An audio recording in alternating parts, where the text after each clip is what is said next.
Coming into this NFL season, one of the most hyped up teams to reach the Super Bowl were the Baltimore Ravens.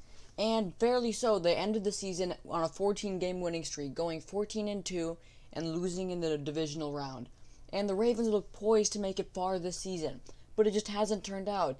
This season they're only 6-4 and they might not even make the playoffs. So today I'm going to be talking about what is wrong with the Baltimore Ravens and what will happen to their NFL season.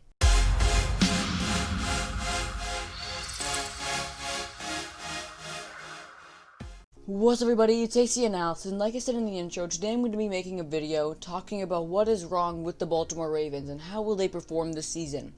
And like I also said in the intro, they had such high expectations coming into the season, but they really aren't matching it, because they so far this season are only 6-4 and currently aren't even in the playoff picture.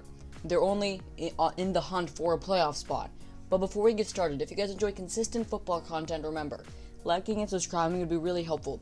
We're on the road to 100 subs now, and we're almost at 75, and every sub helps. And with that being said, let's get right into the video. Actually, before we get started, it's time for the shoutout of the video. And the shoutout for today's video goes to Sports Earth. He makes a cool variety of NFL and NBA content, and you guys should really check him out. And if you guys want a chance to get your channel shouted out, make sure to comment down below to have a chance to get your channel shouted out. And we can help all of our channels grow together. And with that being said, let's actually get into the video. Coming into this NFL season after the Ravens' unfortunate loss to the Titans in the divisional round, the Ravens were expected to play very good, and first two games of the season it really did look like that. The Ravens first beat the Browns 38-6, absolutely pummeling them, and if you looked at the game's highlights, it was just not even close. And then the Ravens had a solid lead against the Titans. And then the game of the week, the Ravens versus the Chiefs. The Ravens did lose that game, and ever since then, it went a little bit downhill, but it still looked good for them. I mean, at one point in the season, they were like 5-1, but if you look at it now, they're 6-4. They've lost pretty much all of their last games besides their game against the Colts. And when you look at the defense, I'm going to talk about it later on. The defense is a big problem with this team, but also the entire team as a whole is not working, because in the past 5 weeks, they've gone like 1-4. And they almost lost a game to the Philadelphia Eagles. To be fair with you, the games that they did lose, they lost by like 5 or 6 points. It was less than a score game. It was a close game. But at the end of the day, as a team, you need to win the game. And from what I've seen so far, Lamar Jackson has not been able to win any games. And that's actually a great segue to what I'm going to talk about. And that is Lamar Jackson's performance, which honestly has not been that good compared to his pretty impressive MVP season last year. And last season, he threw for 3,000 passing yards, 36 touchdowns, 6 interceptions, and he rushed for 1,300 rushing yards, which was an NFL record, and this man absolutely did deserve MVP that season. But this season so far, 10 weeks into the season, he has 2,000 passing yards, 15 touchdowns, 6 interceptions, and a quarterback rating of 90. So he isn't really even playing that good, and sure he has more passing yards, and he might break his passing yards number from last season, but this season he already has 6 interceptions, and him as a whole is not playing that well. And I believe one of the big problems is the fact that he does not really have much of a wide receiving core. I believe that his wide receiving core is overrated, because when you look at it, there's really nothing. There's Marquise Brown and Willie Snead, and those are pretty much all I could list, and none of those for me would be a number 1 or number 2 wide receiver. So Lamar Jackson already has a glaring problem with what he has to protect him and what he has to throw to. For their offensive line, they're ranked middle of the pack, which is okay, but they were really hurt when Ronnie Stanley, their star offensive lineman, who did just sign an $80 million contract, got injured for the rest of the season and is not going to return. So that really hurt them. But the wide receiving core, their leading wide receiver is their tight end, Mark Andrews. And he's a good receiver, I'm going to say that. He is a good tight end. But they also lost Nick Boyle for the season, one of their lead blockers. And Marquise Brown isn't really playing that well. But the real strength of this team last year was their running game. They were the number 1 rushing offense in the league, even beating out the team with Derrick Henry in the Tennessee Titans. They were the number 1 rushing team. They had Mark Ingram, who was rushing quite well, and they had a good blocking offensive line. And like I already said, Nick Boyle is out for the season, Ronnie Stanley's out for the season, so the running game won't work as well. And if you watch them, Lamar is trying to become more of a pocket passer quarterback. He has more passing yards this year than last year already. So, if you look at it, Lamar is trying to throw to wide receivers who are not as impressive. I like Mark Andrews, but I don't like the other wide receivers on the team. Hey everybody, it's post-production AC, and I'm recording this about a day after I voice recorded my video because it's just been confirmed that Mark Ingram and J.K. Dobbins have gone down with COVID-19 and will not play in their very important divisional game on Thanksgiving against the Pittsburgh Steelers. And like I already said, the biggest weapon for the team is the running game, and when your two starting running backs get COVID-19, they will definitely not play on Thursday and they might even miss their next game. And this is an awful blow to the team because, like I said, greatest weapon is the running game and the play action.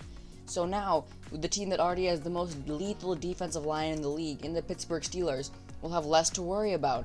Because now, when they're going for play action, it's almost confirmed that Lamar Jackson's going to run the ball, and they're not going to run the ball much that game. So this is bad for the team also, because if they lose this game, they're going to go down to a 6-5 record. I don't think that it's guaranteed that they will lose, but the loss in your two starting running backs really makes me believe that the Baltimore Ravens have a very low percent chance of losing, or at least a lower percent chance than what they used to have. Now I want to talk about the problems in the defensive side of the ball for the Baltimore Ravens. And like I said, in the beginning of the year they were playing very good, but they've just fallen apart in the past few weeks. And to be fair, last week they did play Derrick Henry and the Tennessee Titans, and giving up 130 yards against Derrick Henry is not absolutely horrible. But looking at this defense and who they have, their defense looks very talented. Calais Campbell, Yannick Ngakoue, Marcus Peters, Marlon Humphrey. The team is supposed to be really, really good. And so sure, letting up 130 yards to Derrick Henry isn't that bad, especially since 40 of those yards came on the last play and they were really shutting him down in the first half. But then taking Patriots, for example. I'm sure most of you guys have never heard of Damien Harris. And on the Patriots' rainy Sunday night game against the Ravens, I believe it was Monday night actually, it was a really rainy day, so because of that, the Patriots did not want to throw the ball, because throwing the ball on a rainy day could be dangerous and, have trouble. So they ran the ball to the running back Damien Harris, and he had 120 rushing yards against the Ravens defense, shredding them up and indirectly being pretty much the reason that we won the game. So the Ravens defense has been putting up a lot of points and giving up a lot of big plays against players and teams that should not be doing that to them. Like they also almost lost to the Philadelphia Eagles, 30-28. So they have a major problem on the defensive side of the ball, and for the past 2 weeks, their running defense has really been exposed. And like I said, we really don't know how they will perform for the rest of the season, but if they keep this up, it could be bad news for them. I believe that this stat line really shows you how their season is going, and especially the past few games. Lamar Jackson, when leading by double-digit points, had 21 games in a row, his first 21 career games. He won those games where he was winning by double digits. But in their past 2 games against the Patriots and against the Titans, he was winning by double digits and he's lost it. And I believe that the team is having a major locker room problem. Because when you hear Lamar Jackson's interviews, he does not really seem to be putting the blame on himself.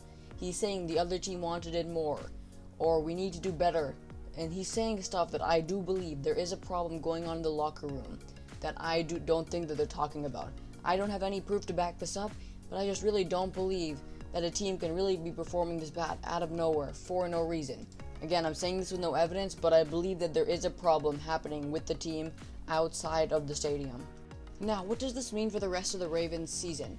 Well, they only have 6 games left, and they really only have 2 tough matchups. Those are against the Steelers next week and against the Browns. And those are both divisional opponents who both have very good records. The Steelers currently being 10-0, and the Browns currently being 7-3. What a word I'm not and gonna the Ravens say. are currently actually 3rd in the division at 6-4, which is pretty crazy.